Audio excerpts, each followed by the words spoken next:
Hey, everybody. Welcome to the Muscle Intelligence Podcast. I'm your host, Ben Pakulski. So for many years, I relentlessly pursued building as much muscle as humanly possible. I've learned a lot of things along the way. I've made a lot of mistakes along the way. And a lot of this podcast is really framed around giving you a simple solution to building your greatest body and living a life that you absolutely love. And today's podcast comes from a guy who's got just as much and likely a lot more experience than I do in the fitness space. Today's conversation is really focused around giving you some action items that you can apply to living a healthy life, a strong life, and a life full of muscle, and most importantly, fulfillment. And my guest today, Mark Bell, is the owner of SlingShot and the owner of Super Training Gym in Sacramento, California. And he joins me today from his gym in Sacramento, where we chat about Mark's journey throughout his fitness life. So Mark started as a nearly 300-pound power lifter, squatting well over 1,000 pounds.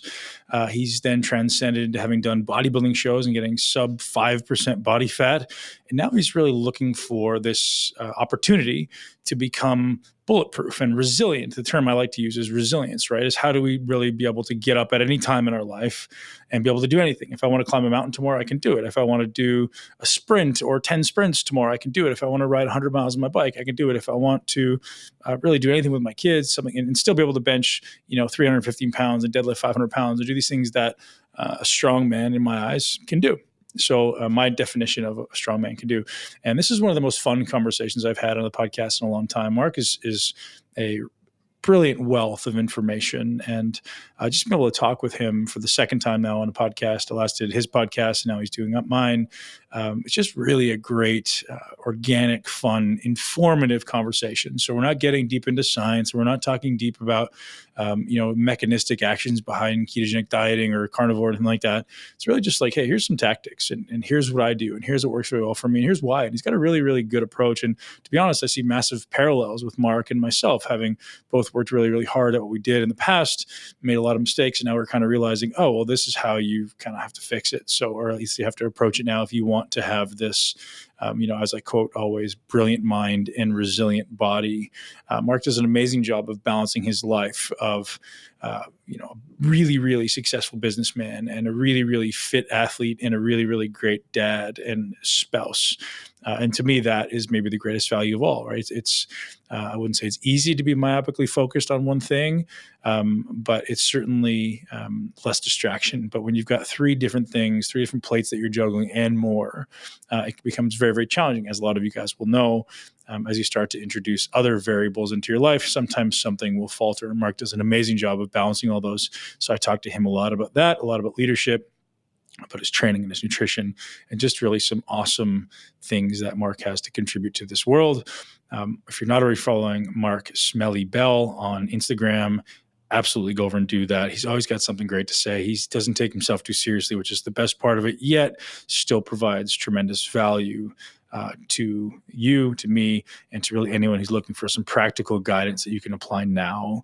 And without more rambling from me, I hope you enjoy my conversation with Mark Smelly Bell from the Super Training Gym in Sacramento, California. Man, I appreciate you getting on with me. Tell me about your training this morning. So before we get rolling, I just want to hear about what you did this morning and just making sure we're kind of get a little dialogue going before we dive into it. Yeah. So this morning, I've been just training a little different lately. I've been kind of, I guess you'd just say, like pre-exhausting the muscles and things like that. I've been doing these kind of assistance movements that I would call them assistance movements for powerlifting. Yep. I've been doing those. So not really hypertrophy focus, just what's the focus of it? I would say there's a focus on hypertrophy. Yeah. So I guess like years ago, before I would do like a squat workout, it might be possible for me to do, some like walking lunges and things like that, just as a pure warm up, not really pre-fatigue. But I always found that like the warmer I am and the harder the warm up, the easier it was for me to lift a little heavier without exhausting the body, without doing too much. I had to do the least amount to get myself warm, but I still needed exercises that were challenging to get myself in the right spot to be able to squat like 1,000 pounds and stuff like that. Nowadays, I'm trying to basically force myself to lift less weight And so after, rubbing elbows with guys like yourself and guys like Jay Cutler, and lifting with like Mike O'Hearn, it's very simple. Go do a bunch of lat pull downs, go do a bunch of bent over rows, do one arm dumbbell rows, and then hit a deadlift. And now, like, you're forced to use less weight, but you're still going to get a great result from doing those deadlifts, and maybe even get a little more hypertrophy out of the training than maybe you normally would. So just a different way of doing things. So this morning I did supersetted leg press with leg extensions back and forth, and we have those prime machines that you suggested to us. Yeah. And we're doing that kind of triple set where we're using the 3 different cams on there. And so it's just brutal. And we did about 4 or 5 sets of that, and then we did sumo deadlifts from there. And because we did so much work beforehand, I could only handle 425 on the sumo deadlift. We had bands on there as well. Did a set of 5, and that was good on that. And then moved into some other exercises. End up doing some squats, and then we finished off the workout with some tire flips and basically like a CrossFit style workout. So I'm kind of blending a bunch of stuff together. I'm blending powerlifting and bodybuilding and CrossFit together. The one issue I have right now is I just simply don't feel like being on a diet. I'm sure you've been there many times in your life. And Yes. I do need to be a little bit lighter in order to perform these CrossFit workouts a little bit better. So what's your primary goal right now? Is it just like, I want to have fun in my workouts, I want to be fit, or I want to implement discipline, or is there actually a specific goal? Yeah, I just want to have a lot of fun in the workout, and I want to kind of like let the next goal just come to me. Like it'll just hit me, when the time's right. But I am really shitty at these CrossFit workouts. My conditioning is not very good, and before that I was working on like some running and stuff like that, and I brought some of the running up. But I brought the running up, and then I tried some CrossFit style workouts, and I'm just so bad at them. I'm like, okay, well, there's some holes in my game here. I'd like to figure out a way to kind of bring some of these up. And I've been messing around with some yoga as well. And I'd like to maybe get into some jujitsu. I want to just kind of patch up some of these parts of me that just don't work very well. So something like It's really funny. So I don't know how old you are, man. I don't know how old you are, but I talk about this all the time, is this idea of like building resilience, man. Cause I don't need to be able to squat 700 pounds anymore. I don't need to be able to bench press 500 pounds. I just want to be able to do anything I want when I want to do it, whether it be with my kids or with my buddies, or if someone's like, hey, let's go climb a mountain, or hey, let's go ride our bike for 100 miles. Like, okay, let's go. Right. This idea of being bulletproof. Right. That's pretty much it. And also, having a standard too, to not let slide, like I don't want to, do so much of this stuff that I can't bench 315, what I mean? So I have like certain numbers in my head. I'm like, I don't want to, have go so far towards this conditioning side that I lose sight of, like, that's part of me. That's part of who I am. And for you, it's part of who you are too. The iron game is a huge part of us, and, keeping your legs and keeping, some of your bodybuilding physique and some of those gains you got over the years, it's important. It's like, it's literally part of you. Tell me about yoga, man. How did that come up? I've been thinking about doing yoga for a really long time, and I kept walking by this place in downtown Davis, and I was like, you know what? You keep walking by the place, and you're always talking about it, and you're always encouraging people to do new things. And that is one thing I really do like about social media, is it kind of puts you on the hook for stuff. When you start to talk about stuff and you encourage people, hey man, you should try new things. Hey man, you should get in the gym. And here you are telling people what they should do, and you're not following your own instincts and your own intuition. And so I was like, I need to just stop talking about this, and I need to just go in there and get it done. And so, yeah, I've been for the last, it's probably been about 3 months now, maybe 4 months, that I've been doing some yoga. Unfortunately, I don't do it as much as I should, but I do it about once a week. Yep. And I suck at it. I have every bolster that you can think of. Those people that aren't familiar with yoga, you take basically like these pillows and you kind of line them up so that you're in like a stretch position, but you need to be able to relax. At least the type of yoga that I'm doing. Yeah, it's kind of more like a yin yoga, where you are trying to relax. We're not really trying to force positions. We're trying to get into a position and hold it for several minutes. Now, those of you that aren't flexible, if you hold a position, where you're really, really tense and you're grinding your teeth together, that would probably not be very productive. So therefore they have you kind of line up these bolsters or pillows to try to relax your body. Just a simple example is like for us big guys, you just even lay on your back and put both arms to your side. A lot of times your wrists don't even touch the ground, which they should.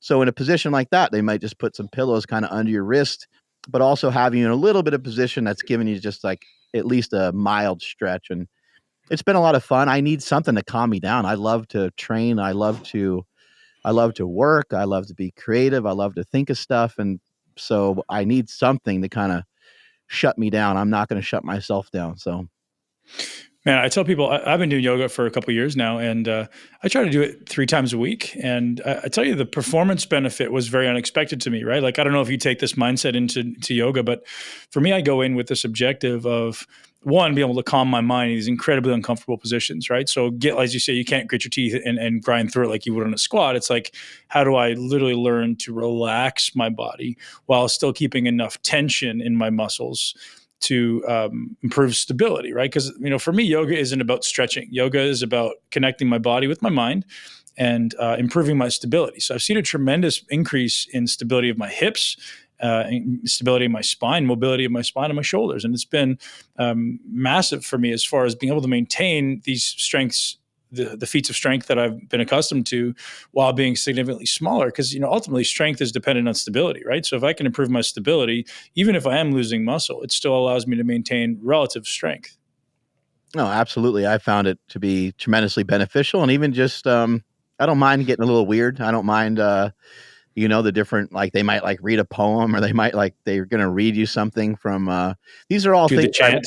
these are all things I probably wouldn't, explore, on my own, but I'm open to it. It's working for me. It makes me feel good. Makes me feel better. A lot of it is stuff that I'm kind of like almost thinking in my head, like, why does somebody need to hear that? But for me, I got to think about like the way that I grew up, and I got to think about the family that I grew up with, and I've always had tremendous support. So uh, I don't really need to tell myself that I'm good enough for something, or I don't really need to have necessarily like these affirmations because I've always had a lot of love. I've had a lot of hugs. I've been told that I've done a good job, and all these things by my parents are super supportive of everything. So I do think that even though some of these things aren't always landing on me the best way, I am open to receiving them, and I think that a lot of the people in the class need to hear some of these things because maybe they're coming, maybe they just have a different life than I do. Maybe they have a different outlook and perspective on life. Super cool, man. So what I really wanted to focus on today was, are you still following a carnivore diet for the most part, or are you getting a little off that? Yeah, I love the carnivore diet, and it's something that I implement whenever I find myself, going too far, one way with other foods. But right now, I've kind of brought back in a bodybuilding style diet. I was just kind of thinking to myself the other day. I was like, you know what? You're in this constant state of like trying to lose, and I've been wanting to weigh 230, and I've messed around with some fasting, and I did weigh 230, but um, that was just during the fast, which obviously is not an accurate 230 pounds. I would like to be a little bit lighter, but I'm like, there's no rush for any of this. So I brought back in the bodybuilding style diet, which is just there's more carbohydrates in there, a good amount of protein, and the fat is not substantial. The fat's like, I don't know, 100 grams a day or something like that. I'm not really tracking it, but I'm just trying to eyeball it all. And so for right now, no, I'm not on a carnivore diet. I'm trying to kind of maintain and hold muscle and try to basically just fuel these workouts. Today's workout was nuts. It was crazy. Like we flipped a tire and we did the rower. We did a bunch of crazy CrossFit stuff after the workout. So I'm trying to basically give myself enough fuel for these workouts, but not so much fuel that it makes me fat. And you did this at 5 a.m. this morning, super early. Yeah, I get to the gym usually at about like 4 o'clock. Yeah, between 4 and 4:30 every morning. Wow. And what do you eat before you train?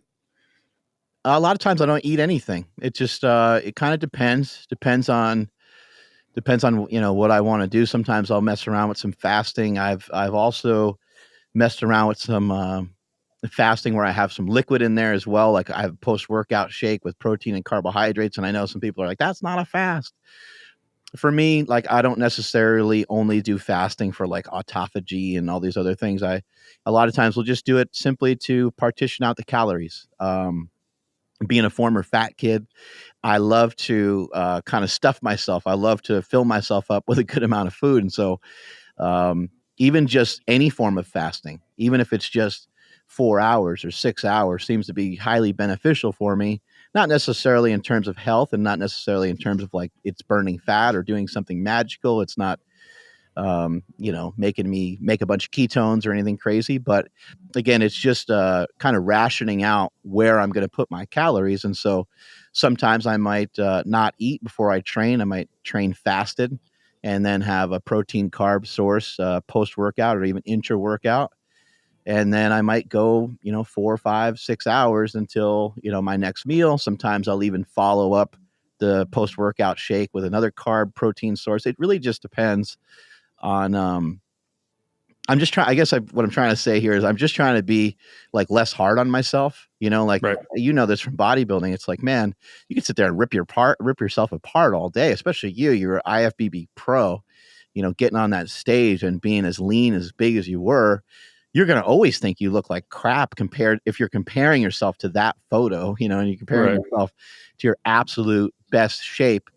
But there's all other things to consider too. It's like, I don't know, like how well did you function when you were on stage like that, and Totally. Yeah. I mean, there's all kinds of things to kind of think about in those terms. And I want to be able to, like you said earlier, I want to be able to perform well. I want to be able to look good. And I always want to be, I guess, just a few weeks out from being able to tighten everything up and gain everything back if I feel like it. That's a really cool power to have, to be able to say, you know what, I'm going to shred up, I'm going to lean out, or I'm going to get bigger and I'm going to go bench 500 pounds. So it feels good to have the willpower in place and to be able to implement a discipline at any time. The only problem with that is you kind of put stuff off and you're like, I'll lean out like in a few weeks. It's not a big deal. And then you kind of go off your plan. So it's a little give and take with it, but that's kind of where my mindset's at right now. Have you followed, I know you've been an advocate of carnivore, but have you followed a ketogenic diet as well, or predominantly just carnivore? Yeah, I love the ketogenic diet. I've been on, I'll just call it a low carb diet just to simplify it a little bit. Cause I think, they're synonymous with each other. I think in the way that we talk about them usually, cause I haven't been a person that really goes after trying to like measure the ketones and, dumping a bunch of oils on things. And I have messed with that stuff. I have used MCT oil and coconut oil and tried to add butter to everything. And I played around with that. And I even lowered the amount of protein I was taking in. I did a bunch of stuff like that, but I didn't like the results I got. From a mental standpoint, I felt really good. From a physical standpoint, it's hard for me to really describe, but I just got like stringy looking. I didn't have like a pump. I didn't have like veins. I didn't have kind of a full look, I guess a bodybuilder might say. And I was like, that doesn't really look impressive. And so when I brought protein back in and just kind of lived like a low carb lifestyle, that was highly beneficial to me. And I really it's very similar to a ketogenic diet. Just most of the time, ketogenic diets, people are eating a larger percentage of fat, a little bit lower percentage of protein, but the carbohydrates are the same. There really isn't any. And I've always loved those style of diets, gotten huge benefits from them. But just to try to clear things up a little bit, just because I like a ketogenic diet doesn't mean that I think it's the most effective thing. If you're somebody that is trying to gain like muscle mass, I don't think a regular ketogenic diet makes a lot of sense. I think that some sort of carbohydrate cycling of some sort might make more sense, or even just it's hard to refute what bodybuilders have done. It really is. It's like, let's just not even bother. There's so much proof there with high amounts of carbohydrates normally for most of the bodybuilders, high amounts of protein. and very moderate to low amounts of fat have really worked really well in terms of Mhm. trying to achieve that physique. Now, however, if you're listening to this podcast and you're just like, man, I need to just get my shit together. I need to lose 30 pounds. I need to lose 70 pounds. That's where I think a ketogenic diet really has a big advantage over other diets, is because once you have the carbohydrates in there, it seems to be a vicious cycle that you can't get out of. And once you, for me anyway, if I have like rice in there and I have potatoes in there, it sends a kind of trigger to my head as being a power lifter to just kind of be like, screw it, man. I'm just gonna eat big, eat big, get big, lift big, right? And Yeah. so you kind of just get that mindset of, yeah, what's the difference? Okay, I'll have a Snickers bar at the end of the night, and I'll have, ice cream or pizza, and it kind of sends me in the wrong direction. So ketogenic diets can be really beneficial. I just think that when a lot of the keto people are talking about carbs, they're usually talking about these crappy carbohydrates that have carbs and fat as combination. And those are things that we're just going to tend to overeat on. You got like, pizza, ice cream, these things, they taste great. And, good luck trying to have control over some of those foods. So, anyway, I love ketogenic diets. I've been using them since like the mid 90s, but I always just use a ketogenic diet or a carnivore style diet just as a way to like reset. And if it's time for me to mess around with bodybuilding and be as jacked and as tan as possible, I will actually just utilize a bodybuilding diet, or uh, take even like a low carb diet, drop a little bit of the fat out of it, and bring the carbs up, even like 150 grams of carbs a day, which is not an enormous amount, as you know. Hey guys, I interrupt this podcast to bring you a message from me and the Muscle Intelligence Nation, the MI40 Nation. We are launching a new ketogenic muscle building program coming up. And you may have heard me say that in a few previous podcasts. We are now live at muscleintelligence.com/keto. It's not for the program itself, but what I want to give you guys is a document that is the 5 reasons why you're not building muscle in a ketogenic diet, created by myself and the great keto leader, possibly the greatest keto leader right now, Danny Vega, who's a great friend of mine, lives in Tampa, and amazing, amazing athlete, amazing human being, and brilliant guy. If you don't know Danny, you should. And him and I sat down together and shared thoughts and shared insights and trained together for 12 weeks to prepare for this program. And we looked at all the things that people are doing wrong in a ketogenic diet when they're trying to build muscle, right? So we're trying to build muscle. Sometimes people believe, well, can you on a ketogenic diet? And well, we're going to tell you in this document, and most importantly, we're going to tell you that you can, and here's how you would do it most effectively. Danny ended up putting on a tremendous amount of muscle during this phase, having obviously come over to train with us for the first time, training with the Muscle Intelligence Way. His body responded insanely well. He's since decided to kind of shift away from the muscle building and shift more into jiu-jitsu, but he still looks absolutely incredible. He stays lean all the time with that consistent ketogenic diet. But when he trains, he's got a few strategies and tactics that you can apply immediately to helping you build muscle, helping you recover, helping you stay focused, helping you, most importantly, feel amazing, look amazing, and live an amazing life. And if you guys head over to muscleintelligence.com/keto, you can get that there. So that's just a free ebook. You guys can grab that anytime. Just drop us your email, no strings attached. Just go over, grab that asset from myself and Danny Vega. And I hope you guys appreciate that. And let us know if you have any feedback. Enjoy the rest of the show with Mark Bell.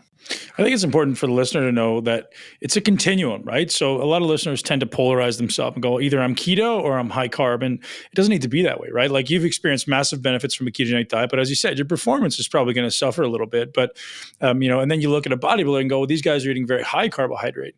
Well, that's true, but they're also very jacked. They're also very good at training. They have tons of muscle. They're probably genetically very blessed to use carbohydrate.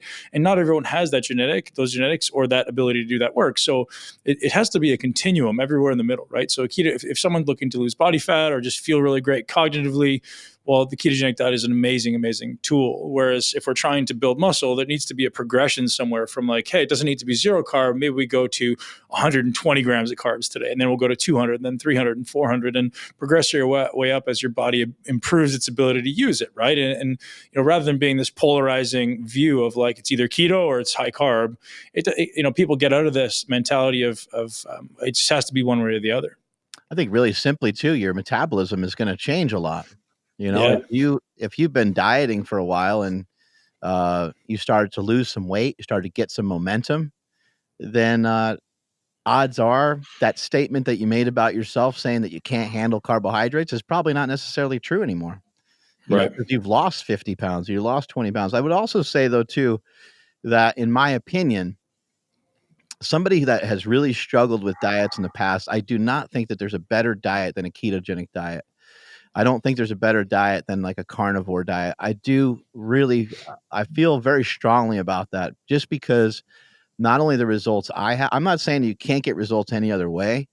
It's just the results I've gotten and the results of a lot of the people that I've helped.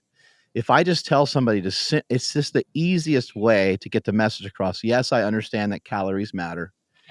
But if I just tell you, look, man, we just need to dump out a macronutrient. Now, which macronutrient are we going to dump out? Protein doesn't have any play. There's not a lot we can do with it, at least, as far as my knowledge is concerned. I do realize some people they'll fast off of protein and they're trying some different things, but I don't really think that there's a lot of great information on that yet. Protein is pretty stable. You're going to eat a gram of protein per pound of body weight ish, give or take some, right? Now we have a choice. What are we going to cut out? We're going to cut out carbohydrates or we're going to cut out fat because we do have to account for calories. And when you start to kind of think about that, how can you live day to day the most conveniently and still be able to maybe go out to eat here and there and do some of these things that we like to do, socialize? I just don't. A low fat diet. It's hard to find like low fat things at restaurants, and it's hard It to. really is. You're going to get screwed over by some cook that's getting minimum wage. She's going to be putting oil in your hash browns or oil in your potatoes or on your steak or whatever. It's like like bodybuilders don't go to restaurants. If you're an IFBB pro, you know better. Like you're not going anywhere unless you actually see the person cook something. It's like I'm not. It's not worth the risk. I got contracts with supplement companies, and like my ass is on the line. I got to do better than I did last year, and you would never in a million years even consider that unless you saw them actually cook it in front of you. So I think for some of those reasons, I realize not everyone's goal is to get on a bodybuilding stage, but even just in terms of weight loss, I think, in my opinion, it's a lot easier to go. I could eat at Denny's. I could eat at Jack in the Box. I could eat at In-N-Out Burger. I could eat anywhere in the world if I'm on a keto. Well, almost. You can eat just about anywhere when you're on a ketogenic diet. Any of these kind of standard American chains, Applebee's, you can always get a steak. It's like there's some form of fatty food there almost in every restaurant. Trying to get a low fat option is just going to be that much harder. So in my opinion, that's one of the huge advantages of being on a ketogenic diet. The other thing is, stabilizing that blood sugar. I'm not going to get in a big debate about insulin and everything else, but I've noticed for myself personally as well, when I tend to eat sugary things, it makes me want to eat sugary things again. And they come and they go, and they're not nutrient dense. They're not really providing my body with what I really need. And so I'm never really satisfied. Why is it that you eat like a peanut butter cup and then you just want another peanut butter cup? But if you ate like 4 pounds of steak, you're not like, oh, I'm still dying for more steak. If you're eating candy or ice cream or pizza, it seems like it's never ending almost till you get to the point where you're almost going to like pop. Interesting, man. I just, speaking to that, I discovered a ketogenic diet when I was competing as a bodybuilder because, as you say, as I'm traveling throughout the world, I had a really hard time finding clean carbohydrates. Like, it's really easy to find protein relatively. It's really easy to find fats. But as far as good sources of carbohydrate, like a sweet potato or rice or like really anything, it's next to impossible, right? So that's when I started eating ketogenic because I was like, well, I know I can get like beef jerky and some nuts, or I know I can get a steak and a salad or some vegetables with some butter on it, right? And that was just kind of by necessity, man, because as you say, it's impossible. Even rice, you go to a Japanese restaurant and ask for rice, it's usually got oil in it, it's usually got sugar in it, and you're like, I can't eat this. Like, give me something that's healthy, right? And that's where oftentimes you're absolutely right. It does come out of necessity.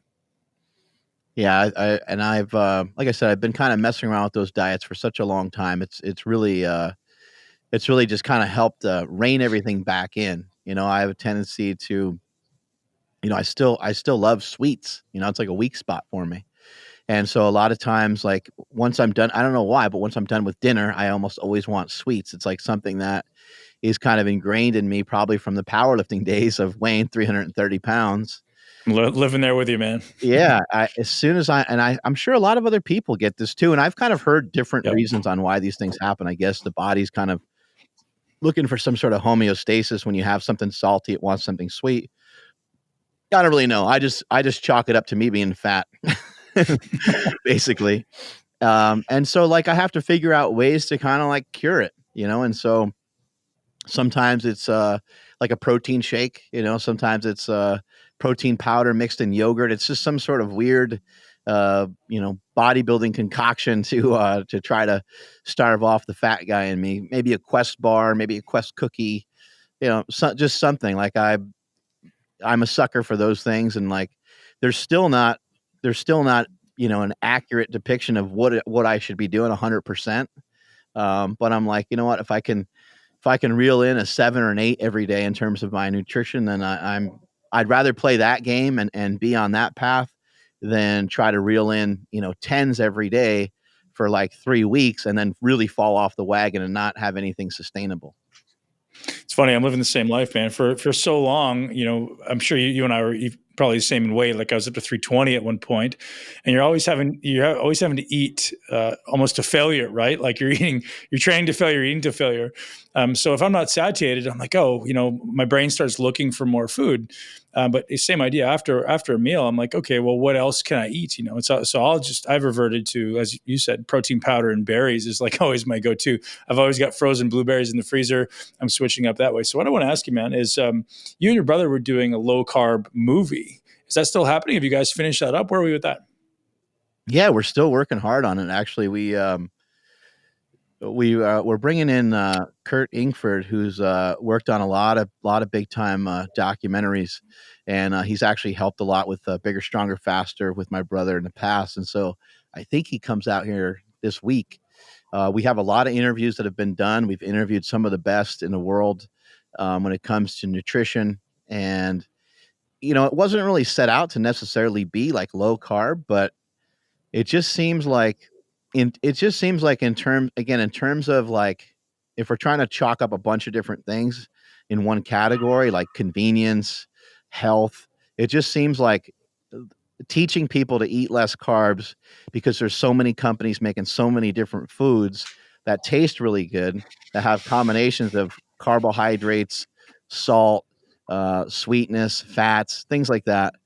Things like Doritos and all the different The hyper palatable foods, right? yeah, all these hyper palatable foods are all over the place, and they don't really fill us up, and it's the stuff we always reach for. So it seems like from all the experts that we've talked to, it's like those, the easiest message to try to teach people is like, let's try to stay away from a lot of that shit. And we already all know that. But it's going to be something that can really help empower a lot of people and give them options towards, what else could they do? So that's what we're trying to work out right now, is we're trying to keep the movie as simple as possible. What makes people fat, what has made you fat, and then what could you do rather than should. Like, what could you do? Like, here's some options on what you can do. Whether you choose to mess with it, whether you choose to do it or not, that's kind of up to you. But here's the information. Here's how it's seen by a lot of these experts, and here's how obesity has affected our family and impacted our family. My dad's been heavy my whole entire life. My mom's been heavy my whole entire life. She's been heavy almost her entire life, even when she was young. And we're going to go through a lot of that and see how that's impacted. I've been really fat. My brothers have both been really fat. A lot of our family has been really fat. My uncle, I saw him at my dad's 70th birthday party, and he's in pretty good shape. He's probably in his 60s. And he said something, and it's so funny because people that like aren't in our space, they say the coolest thing sometimes. They say stuff that's got so much wisdom behind it. I said, "Hey," I said, Peter, I said, "You look great. Like, what have you been doing?" He goes, I've been doing everything because being in shape is a full-time job. And he just walked away. And I was like, damn, bro, like he just hit it right on the head. So that's, Yes. here's, yourself and me and these other podcasts. We're trying to teach people to do something that's really hard, and we're trying to simplify it for them. But the truth of it is it is hard, and it is it might seem easy to us because it's easier than what you used to do, but it's really difficult. It's difficult to abstain from the foods that we're used to eating. It is so hard, and to just try to. What I'd like to try to teach people is like let's give you some strategies. Here's a bunch of different stuff that you can try to use, and hopefully we can just get you to where you can go from one meal to the next. Like just think about that one meal. How does this meal help? How does this hurt? Hopefully you have the information to understand like what the meal can do for you, and what it could potentially, not do for you, or how it could even potentially hurt you, stuff like that. And how to strategies, in the home, of how to, feed your children and all these different things. There's just so much to tackle when it comes to nutrition. It should be very simple. A lot of people just need to probably figure out some sort of strategy towards eating less, but easier said than done. Sure. There's something in what you said there, though. Speaking about your movie is, this idea of hyperpalatable foods. If we could simply teach people to, because you said most people are aware of it, or we know. I don't think they do know, man. I think you and I know. I think we're in the fitness industry. We're aware of the implications of things that are, causing our brain to be addicted, like the excess salt, the excess carbs, the excess fat, especially when they're mixed together. But I don't think the average person thinks like that, right? They'll walk into a grocery store and get something that's quote unquote healthy, and then eat the whole box and eat 10 of them, right? Because it's healthy. And that's where we go wrong, is because we're going to be addicted to these hyperpalatable foods. We're having a really hard time getting our brain to stop thinking about them and crave them. So even though they're quote unquote healthy, it ends up being actually worse, right? Our brain literally becomes addicted and wants more. And I think if we bring that awareness to people, you could do the world a massive justice, man, and teach people like, hey, man, it's not just about, eliminating donuts and pizza and cookies. It's like, you can't just replace that with the quote unquote healthy version of it, because it's still calories. It's still things that it's going to make your brain addicted to it. You have to literally change your palate. So, man, you having gone through some bodybuilding shows, how much your palate changes during that 3-month or 4-month phase. Like, there was times during my career where I would drink apple cider vinegar as a treat. And people are like, you're mental. And I was like, yes, because it tastes different than chicken and broccoli, right? I buy different types of exotic sea salt because my brain was like, oh, that tastes really different and really good. Or the sweetness of a baked potato or a sweet potato. Man, the level of appreciation of food goes through the roof. And I think everyone should go through some type of deprivation in their life so they learn to appreciate the simplicity and the beauty of actual real foods. Yeah, resetting your palate is huge. I think that's where a ketogenic diet can really come in, really handy, or also like a carnivore diet. You have these foods that I would kind of consider more, they're more savory than they are like sweet. And when you're on like a carnivore diet, you start to kind of think to yourself like, man, am I ever going to eat anything sweet again? And you kind of get locked in to where you're like, I don't even really care. But even like on a carnivore diet, eat something, kind of off plan, like eat like an almond or something. You're like, oh my God, I had no idea an almond tastes like that. It has so much flavor to it, has so much pop to it that you're almost confused. You're like, how come I've never noticed that before? But that is a really important thing for people to do. But like you're saying, is there's a lot of fake health out there. There's a lot of products being made to try to monetize. And so you end up with a lot of keto style products, which are actually great, because if we can keep you on a plan, then that's awesome.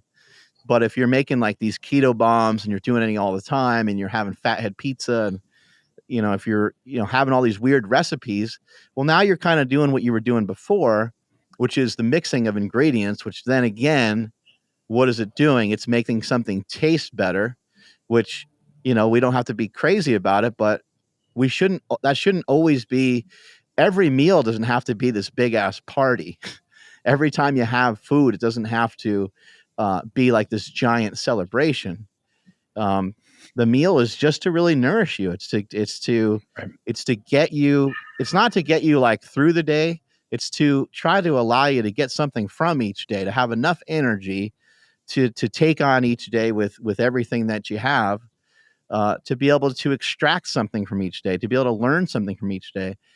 And unfortunately, if we're eating a lot of the foods that are targeted for us, we're not going to end up with that. We're going to lose out on that. What I really want to get down to is training in these different states. So I'm curious about how, if any way, you manipulated your training while you're on a carnivore diet compared to a keto diet, compared to a carbohydrate-rich diet. Are you manipulating volume or load, or are you noticing a difference in how your body feels? Let's just talk about, specific to ketogenic to start, because I know you did that for a long time. What did your training look like, relative to what it was on a conventional bodybuilding diet? I find it really interesting when people do keto and when they fast, they always talk about how great they feel. I don't I don't know if you necessarily feel great in comparison to how good you feel like when you're in the middle of eating a steak, when you're fasting, right? Um, I think that like, getting rid of some food can allow you to plow through a lot of work, and it has a lot of value. And also, like, doing a ketogenic diet can rid you of some sugars and help your body to start to head in the right direction in terms of losing fat, kind of retraining your palate and all these things. But when it comes to actual training, when it comes to lifting, especially, any form of resistance training, I think that you'll always be better off with some form of carbohydrate in your system, having maybe a little bit more glucose than you would have if you were fasting, a little bit more glucose than you would have if you were doing a ketogenic diet.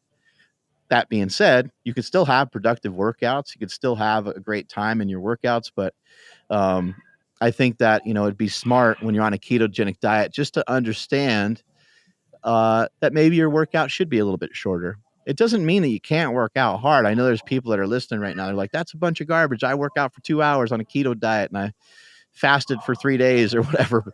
And I understand that. I've done that as well. But just from my own experience, it seems like your electrolytes really tend to wear out quickly.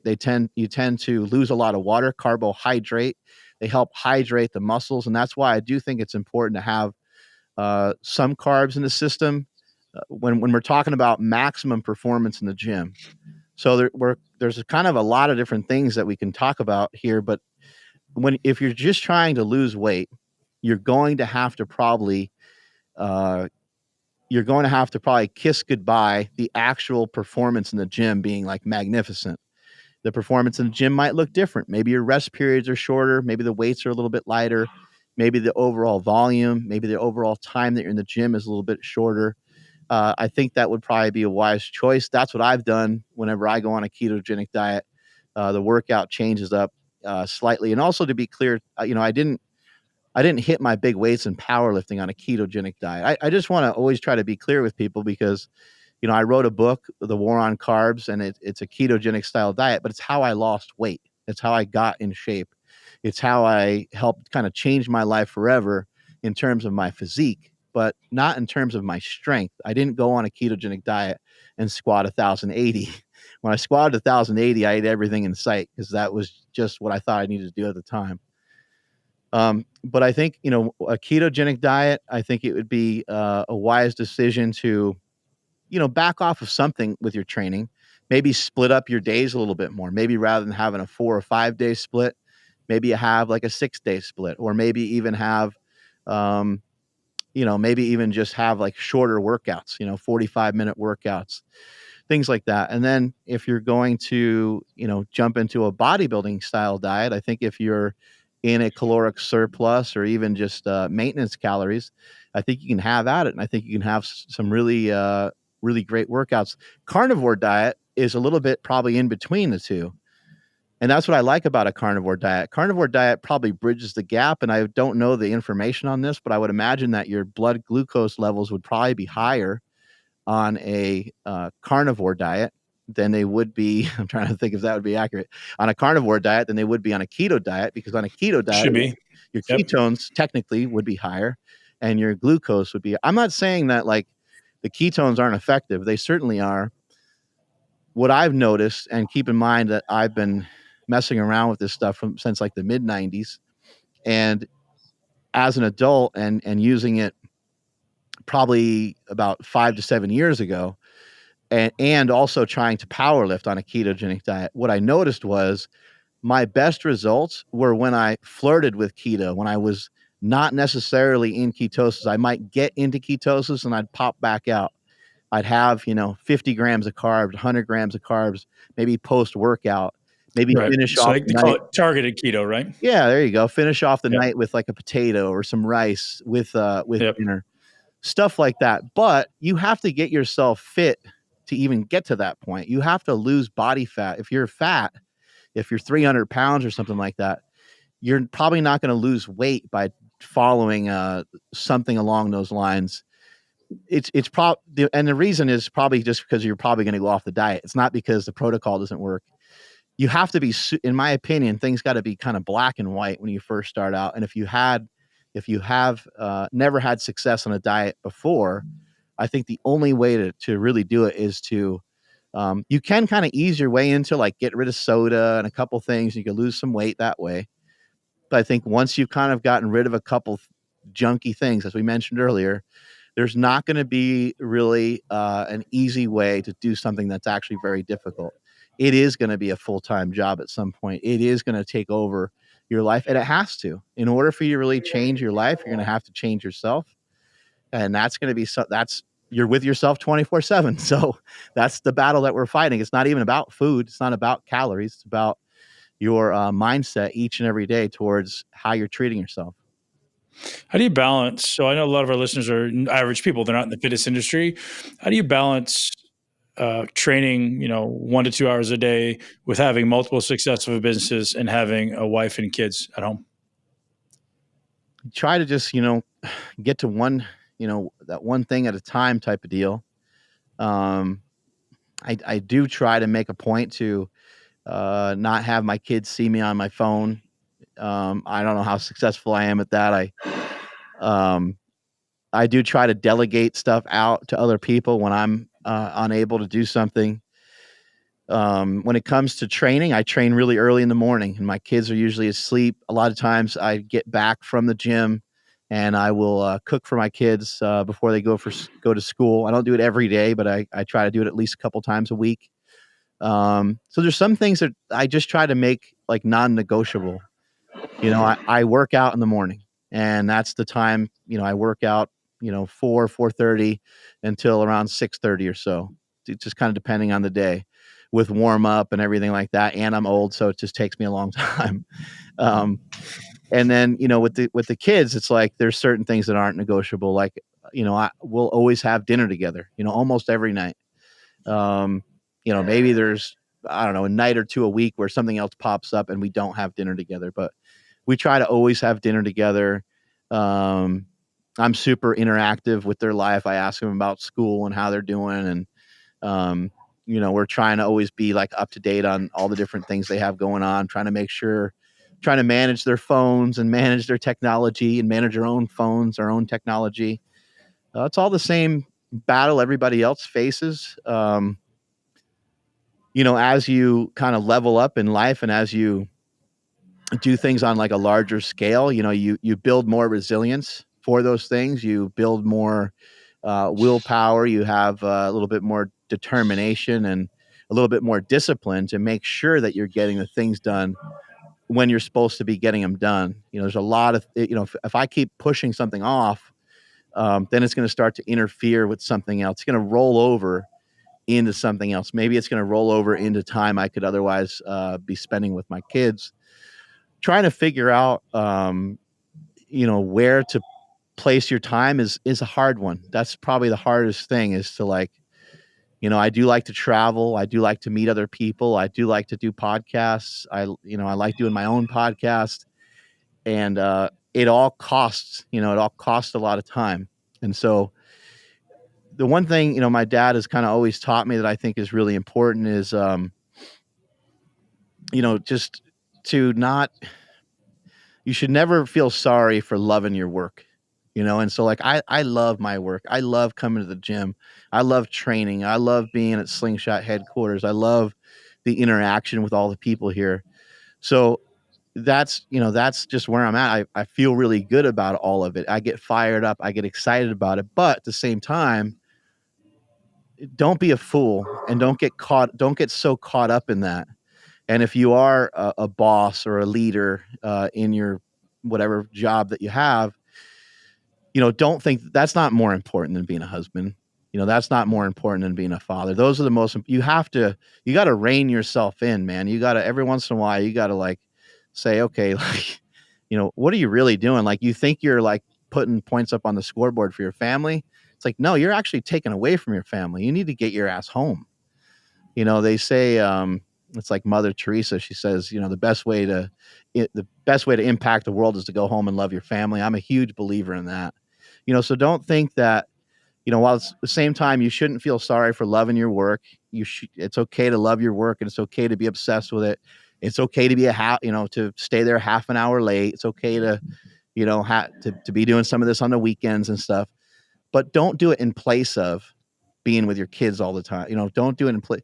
You can do it in place of being with your kids here and there, because that's what kids have to deal with. Kids need to learn to be on their own. Kids need to learn some self-discipline. They need to learn all these things. And they don't want you around all the time. My kids are 15 and 11. Trust me, they don't want me around all the time. So it is not an easy thing to balance, but I think if you just try to have some rational thoughts surrounding it, and I think about the way that I grew up, and I think like, when I was 11, 12, 13, my dad was working a lot.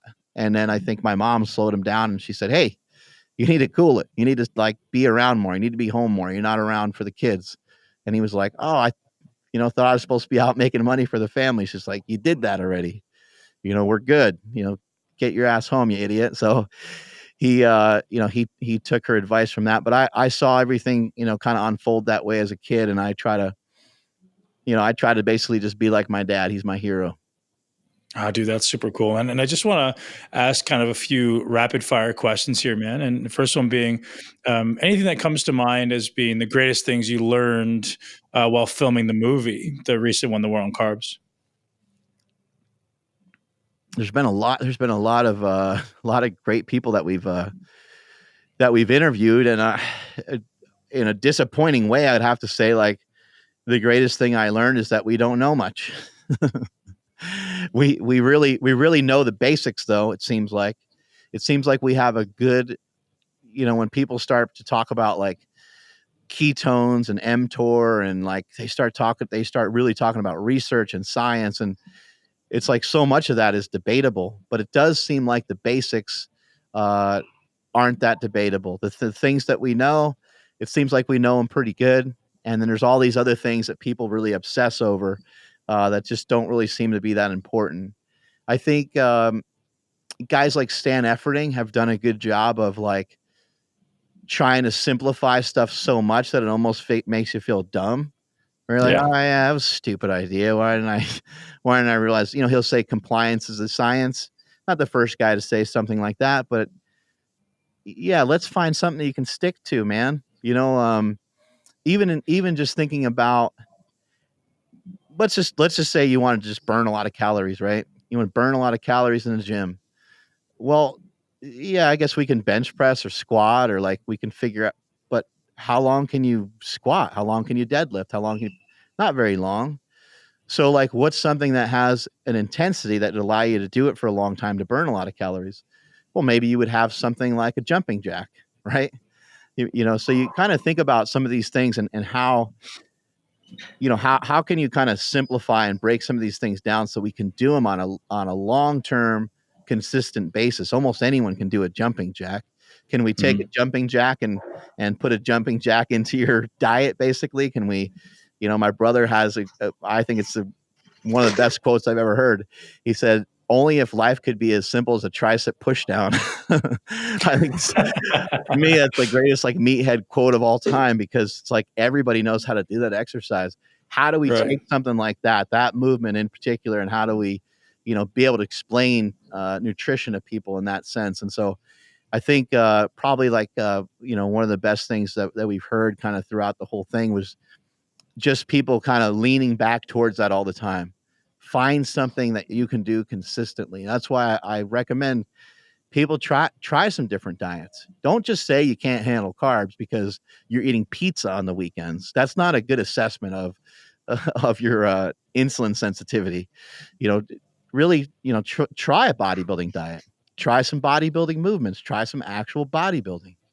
Try working to failure. Try 3 sets of 10 with the same weight, and try some of these different methods. Try some drop sets. Try a ketogenic diet. Try a carnivore diet, and really try it. Try it for 6 weeks. Try it for 2 months, something like I that. think that's the problem, right? It's not that people aren't willing to try new things. It's that they're not willing to stick with new things, right? Everyone's gonna do a ketogenic diet for 3 days, and I feel like shit. I don't want to do it anymore. I'm gonna go eat a pizza, right? Or hey, I'm gonna do this powerlifting thing for a week, and I did my 2 squat workouts, and I'm really sore. I can't do anymore. That's the problem in society, I find. No, absolutely, I agree. Yeah. So another question, man.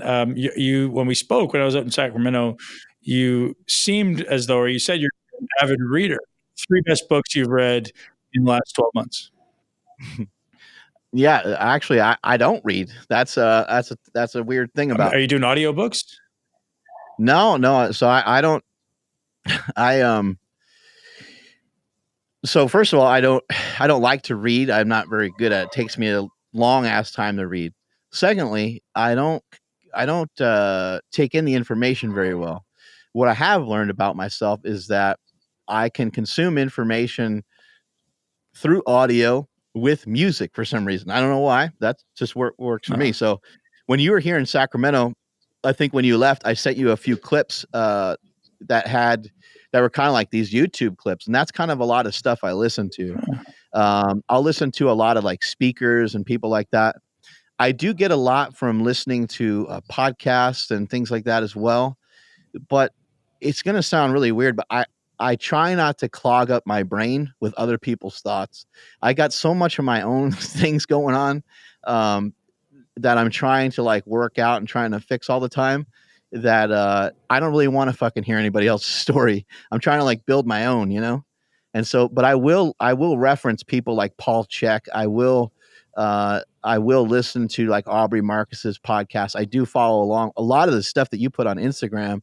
I follow along with a lot of that stuff. I love the thing you talked about the other day about like the lats and things like that. And I love your perspective on training and philosophy, the mind, body, spirit, kind of Thank entangling you. all those things together. I'm huge into all that, and I think that's really important. Um, I'm not advocating being a meathead and not reading, but for me, it's just never been something that really worked well. If you want to like be weird and like dive down a deep rabbit hole, go listen to somebody like Alan Watts. That's somebody that I Yeah. like. I like listening to a lot. And then there's a bunch of other Jim Rohn. I think you and I have talked about him before. Yep. That's somebody I've learned a tremendous amount from. But there's a lot of great value there's so many people right now that are out. I mean, it's like people always want to bash the internet and they want to talk about how much bad shit there is out there. But man, there's so much good out there right now. There's more millionaires in America than there's ever been before, and it's going to continue to increase. I don't know what will come of that. That might be good. That might be bad. I don't know. But there's more and more people learning from people like Ed Milet, Andy Frisella. There's just a huge wealth of knowledge out there, and I think, and Gary V. I think that reading for those people that can really absorb it is probably terrific. But I've actually never read a book. I've only written one. Very, very interesting, man. How about favorite movie? I see you got the Notre Dame shirt on, man. You're a Rudy fan? Oh, of course, Rudy Rudiker. That's a great movie. Yeah. Yep. Great movie. I like a lot of movies, but I'd have to say, huge Rocky fan. Rocky, Braveheart, kind of all the normal, old school, over the top type of movies. I like Tombstone a lot, all that kind of stuff. My wife got me into Game of Thrones. She pulled me in on maybe like the last season, basically. Kind of just, she ended up like, going on a binge, watching all of them, kind of leading into the next season or whatever. And so, or leading into the final season. And so I got caught up on some of that. That was pretty cool to watch. And I don't I don't really watch that much TV, but it is nice. Like at the end of each day, I get to the end of most days, I get to sit down with the wifey and watch something. Whatever the hell she wants to watch, I usually watch. Very cool. Now you're growing a business and it's growing exponentially, man. Congrats on that. One of the questions I wanted to bring up was leadership as your team grows, right? So obviously we've all made mistakes in business.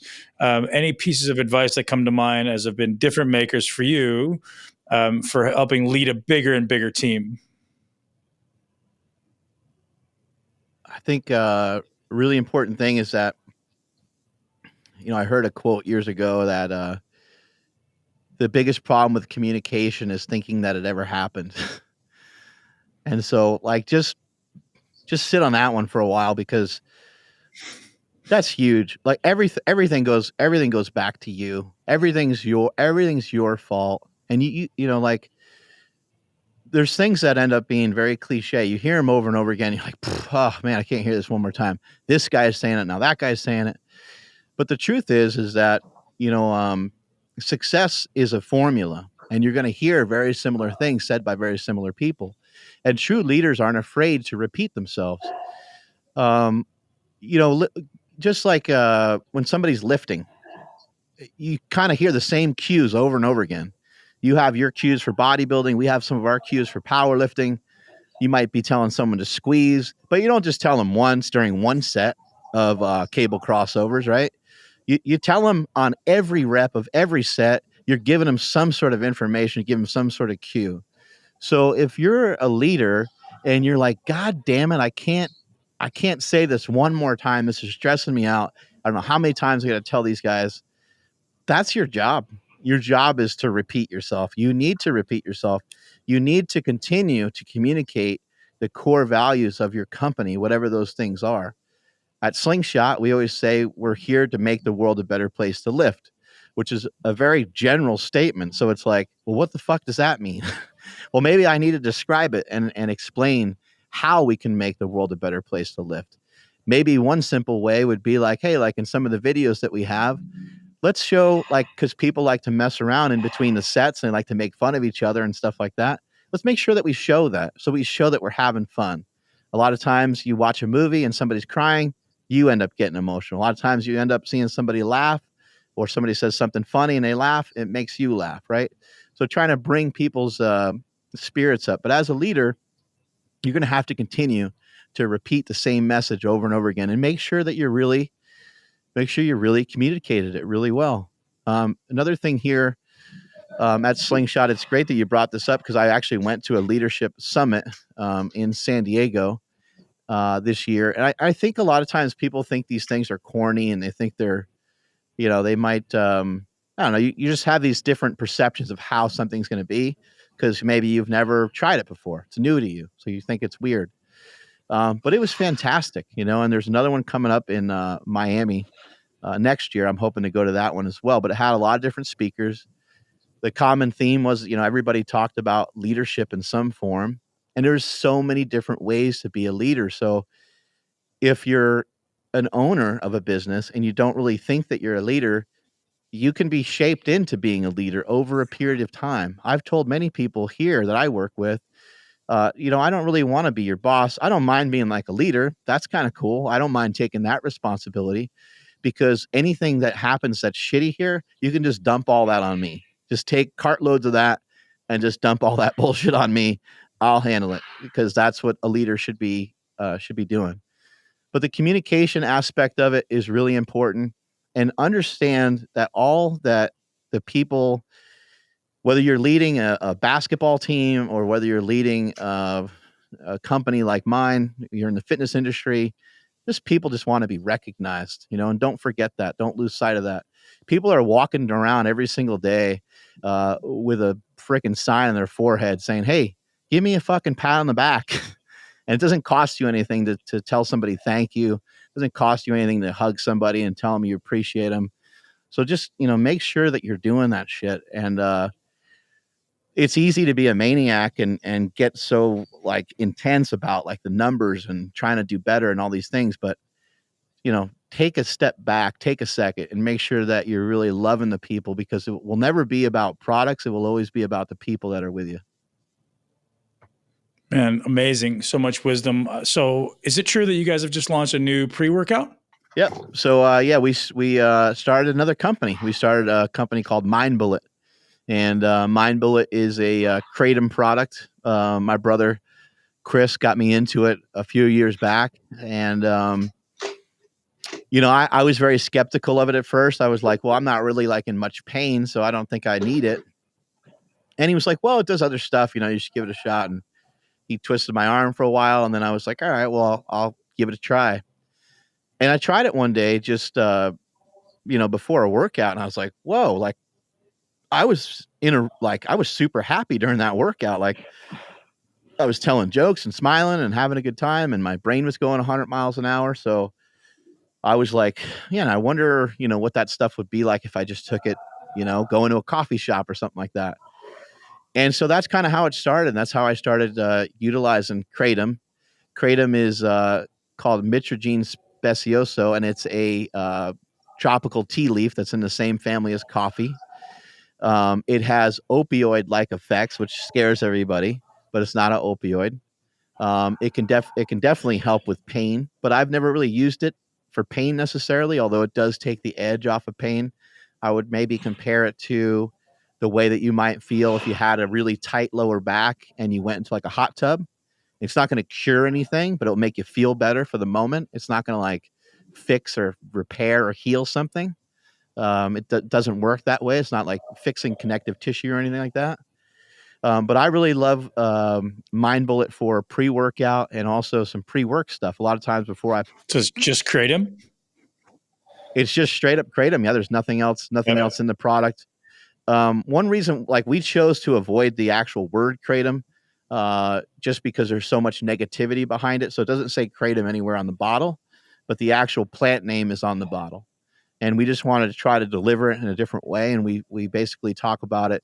For myself personally, it's helped me a lot in terms of just creativity. I think sometimes people get all bent out of shape about these different things, but if we really just think about it, a lot of great music has been written on like things like LSD and mushrooms, marijuana.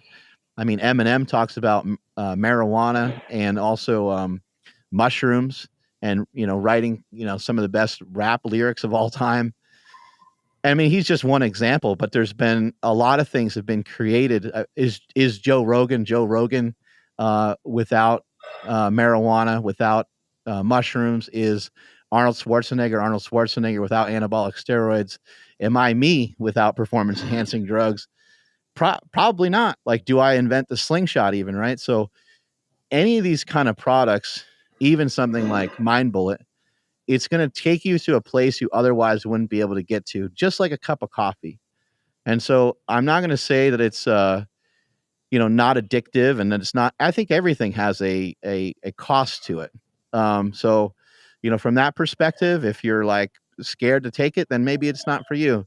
But I found it to be really beneficial. We've been utilizing it here at Super Training. A lot of the guys and girls here use it before workouts, and for me, it's been highly productive. We also ran a bunch of studies on it too before we ever even released it. We did a meta-analysis, which is simply a study of studies.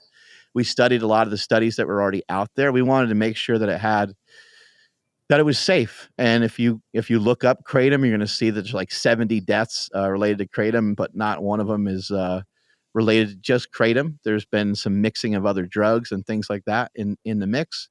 And it's my belief that it's totally safe. I'm sure you can kill yourself with any dosage of anything if you figured out a high enough amount of it.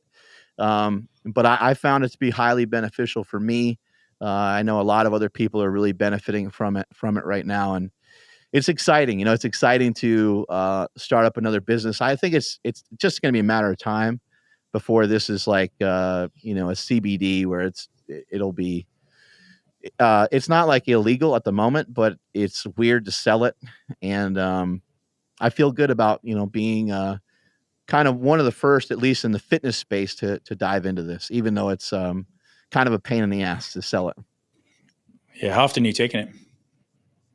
I usually take about 4 to 6 of them a day. So they are 750 milligrams per capsule. So kind of just depends on the day, but yeah, about 4 to 6 a day. Sometimes I'll have 2 or 3 before a workout, 2 or 3 before a podcast, something like that.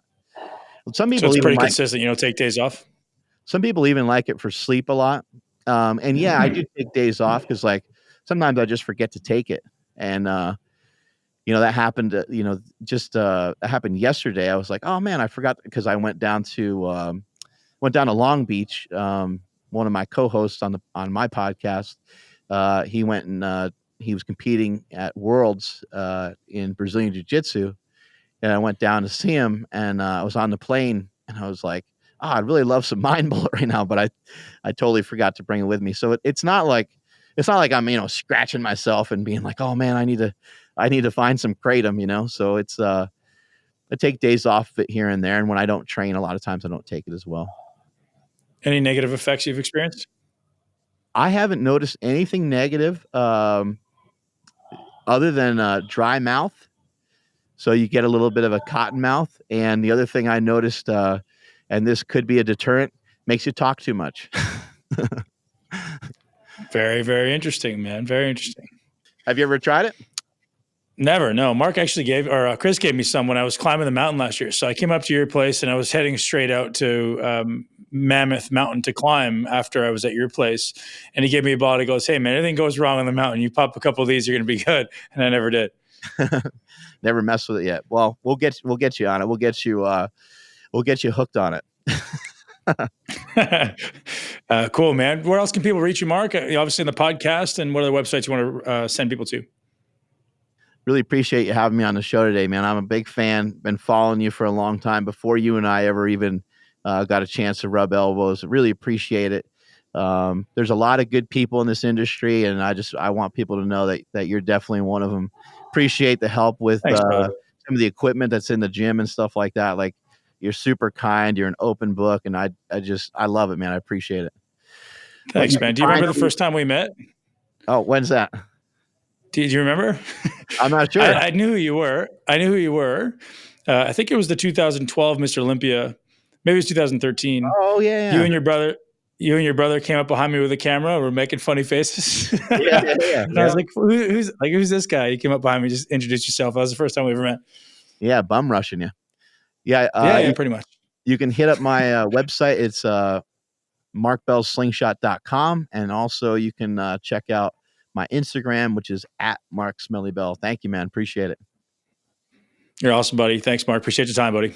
Have a good day. And that is a wrap, ladies and gents. I hope you enjoyed this edition of the Muscle Intelligence Podcast with my great friend, Mark Bell. Incredible insights. As I mentioned in the beginning, Mark and I have a tremendous amount in common as far as our current transition away from this long-term desire to be the biggest and strongest men on the planet, which was definitely a desire for both of us. It may be just different vehicles, Mark being a powerlifter, myself being a bodybuilder. We both have a lot to share, a lot of wisdom, and we struggled. And that's why we are now able to succeed and teach and hopefully lead a great conversation for you to really, really benefit and apply to your body. So some of the big takeaways from this podcast for me, this idea of not being attached to one way or the other, right? And how can you find a diet that works well for you? And first of all, identifying what are the outcomes you're trying to achieve. So if I'm trying to be really, really mentally focused on certain days, well, I probably don't want to eat a tremendous amount of carbohydrate. I probably don't want to eat a tremendous amount of food. If I'm trying to be very anabolic, I'm trying to build muscle, I'm trying to recover, well, food is a very, very important aspect. So looking at, how do I use food as a tool to achieve a desired state rather than myopically being focused on, well, I'm a vegan or I'm a keto or I'm a carnivore or whatever, I'm a bodybuilder. Use food as a tool to acutely, short-term, serve its purpose. If I want to fuel a workout, well, chances are I probably don't want to wake up in the morning and eat celery all day, right? I need something that's going to fuel training, fuel intense muscle contraction. That means maybe I need some fats. Maybe I need some carbohydrates. After a workout, I'm going to break down some muscle. I certainly need some protein, right? So look at it with an intelligent approach rather than just myopically being attached to, I'm a ketogenic dieter. okay, is that serving your purpose? If your purpose is losing fat, that may be a really, really good approach. If your purpose is gaining muscle, well, it's still a great approach for some people. And most importantly, maybe it's a great approach that we can make better if we learn when to strategically add in some targeted carbohydrates, which I've talked about in previous episodes with Jordan Joy and Ryan Lowry. So if you guys are interested in that type of approach, head over to muscleintelligence.com/keto, and I'm going to hook you up with a free ebook written by myself and my great friend Danny Vega, which I mentioned in the mid-roll for this podcast, muscleintelligence.com/keto, everything you need to know about the 5 mistakes you are making or everyone is typically making when trying to build muscle on a ketogenic diet. You're going to love it. It's awesome. Danny and I spent a tremendous amount of time on it, spent a lot of time training together. So hopefully you guys enjoy that. And I really, really appreciate it if you head over to iTunes, leave us a review and subscribe, because subscriptions drive the podcast and allow us to bring you the best information on the planet, the best guests, and really get our message out there. I love teaching this stuff. I love having great conversations, and hopefully you guys are getting great value from the show. So share it with at least one person you know that will love it, one person that you know will benefit from this conversation I've had today with Mark, or any of the other conversations we've ever had here on the Muscle Intelligence podcast or previously on the Muscle Expert podcast. Have an amazing day. I'll talk to you guys soon. Thank you so much for tuning in to Muscle Intelligence. If you enjoyed today's episode, please be sure to share it with at least one person you know, and make sure you're subscribed so you never miss an episode. This podcast is for information purposes only. The statements and views on this podcast are not medical advice. This podcast, including Ben Pakulski and the producers, disclaim responsibility for any possible adverse effects from the use of information contained herein. Opinions of guests are their own, and this podcast does not endorse or accept responsibility for statements made by guests. This podcast does not make any representations or warranties about guest qualifications or credibility. This podcast may contain paid endorsements or advertisements for products or services. Individuals on this podcast may have a direct or indirect financial interest in products or services referred to herein. If you think you have a medical problem, consult a licensed physician.